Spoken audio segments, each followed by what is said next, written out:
Speedbox.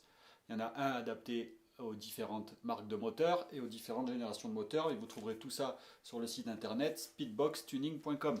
C'est une boîte située en République tchèque qui vous enverra ça rapidement, il n'y a pas de lézard. J'ai reçu le mien en 3 jours.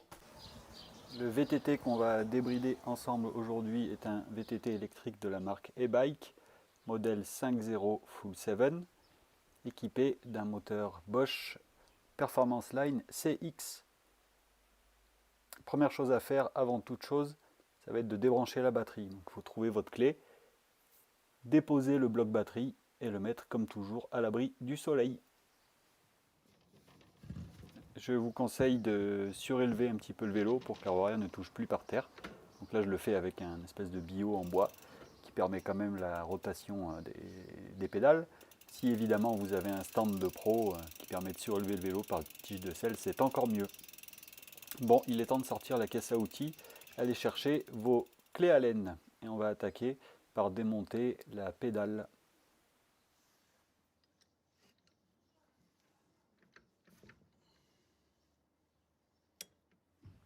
Donc jusqu'ici tout va bien, si ce n'est que pour sortir la pédale, il faut la sortir complètement, vous allez avoir besoin de ce qu'on appelle un extracteur de manivelle, à savoir que sur le site de Speedbox, vous pouvez en commander un pour une dizaine d'euros.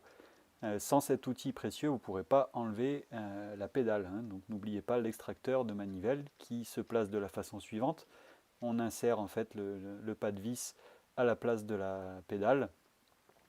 Une fois que ça c'est fait, il y a un deuxième écrou que l'on serre et qu'on avance au maximum à la main jusqu'à ce que ça bloque.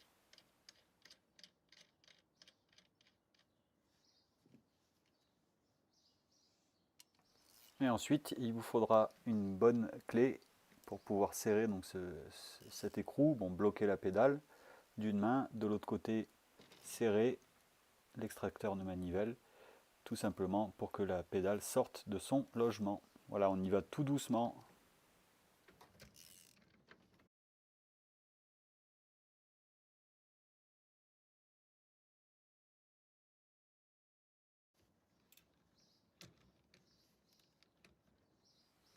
Une fois qu'on a extrait la pédale, on va pouvoir s'attaquer aux vis du cache. Donc là, allez chercher vos clés Allen, votre jeu de clés Allen, et une par une, vous les enlevez. Rien de sorcier.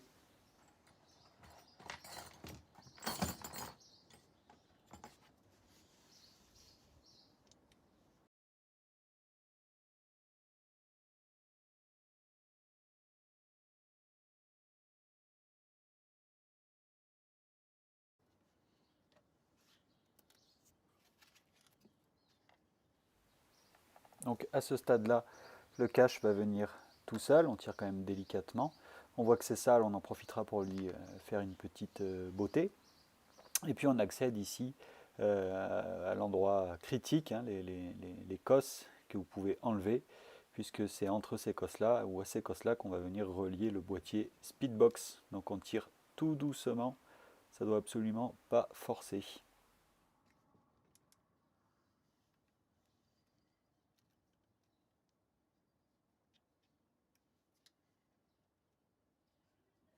Donc là vous vous retrouvez finalement avec vos deux cosses sorties. Profitez-en pour faire un bon coup de propre. Là je l'ai fait à la brosse à dents avec une vieille brosse à dents, puisque vous n'y retournerez pas tout de suite ici. Donc profitez-en pour faire du propre.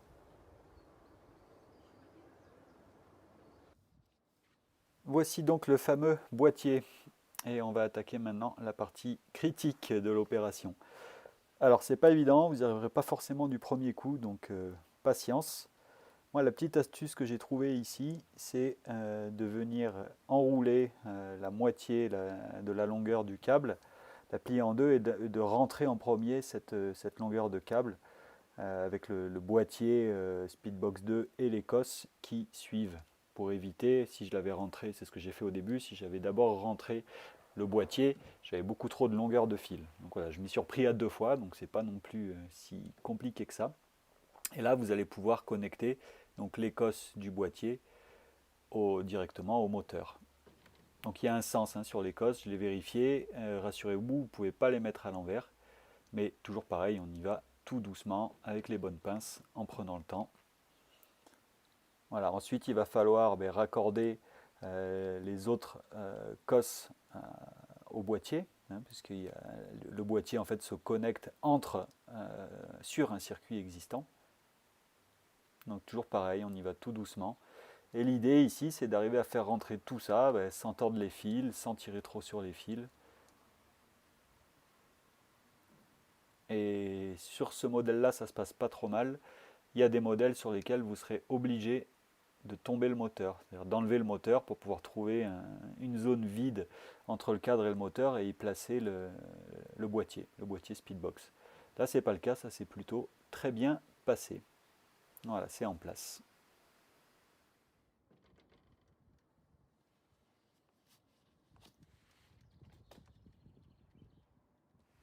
Allez, là on a de loin fait le plus dur. Donc on va reprendre le cache qui a été nettoyé et séché. On le remet en place et on va revisser tranquillement les différentes vis.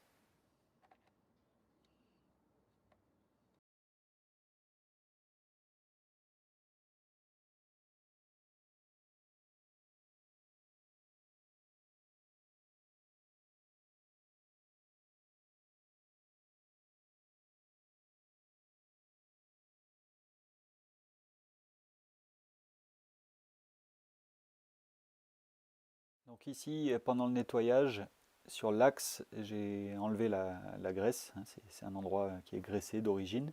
Donc il faut en remettre un petit peu. Donc là, on va prendre la bonne graisse. On n'en met pas 3 tonnes non plus. Mais on va en profiter pour faire un petit entretien à cet endroit du vélo qu'on ne voit jamais. C'est parti. Un peu de graisse.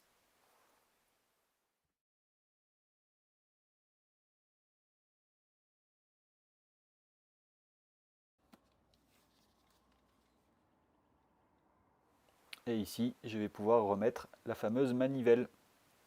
Donc évidemment, il faut la mettre dans l'axe pour que vous puissiez pédaler normalement, mais c'est pas très compliqué. Avant peut-être de la serrer, donnez-lui un petit tour vers l'avant, vers l'arrière, pour voir ce que ça donne. Mais franchement, a priori, vous ne pouvez pas vous tromper.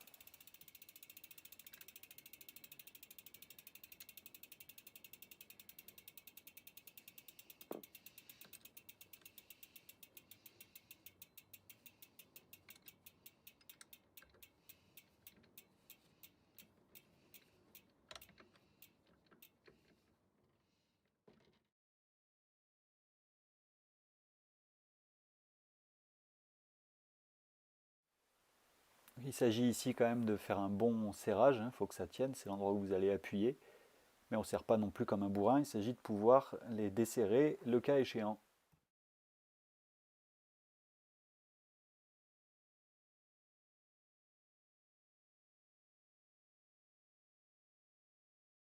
Voilà, à ce stade-là, on est plutôt pas mal. On va pouvoir remonter le bloc batterie, le remettre en place comme il faut, s'assurer qu'il est bien connecté, bien verrouillé. Petit clic sur la batterie pour vérifier qu'il y a bien encore du jus, tout va bien. Maintenant, on va se rendre sur la console que l'on démarre. Et c'est très simple, quand vous appuyez sur le bouton marche qui est situé à l'avant du boîtier, sur ce modèle-là, vous voyez que l'écran affiche 9,9, ce qui veut dire débridage actif. Quand on rappuie, il affiche 2,5, ce qui veut dire débridage désactivé. Voilà, on passe d'un mode à l'autre, c'est très simple. Et là, je tourne les manivelles avec les mains, et vous allez voir que je dépasse allègrement les 25 km/h. Et voilà pour aujourd'hui. N'oubliez pas quand même de consulter les règles qui régissent votre pays en matière de limitation de vitesse sur votre VTT électrique. N'oubliez pas également que le fait d'installer ou de débrider votre moteur électrique peut annuler la garantie constructeur. Il faut le savoir, c'est important. Vous êtes grand, soyez responsable, soyez prudent. Bon bricolage et à bientôt. Ciao.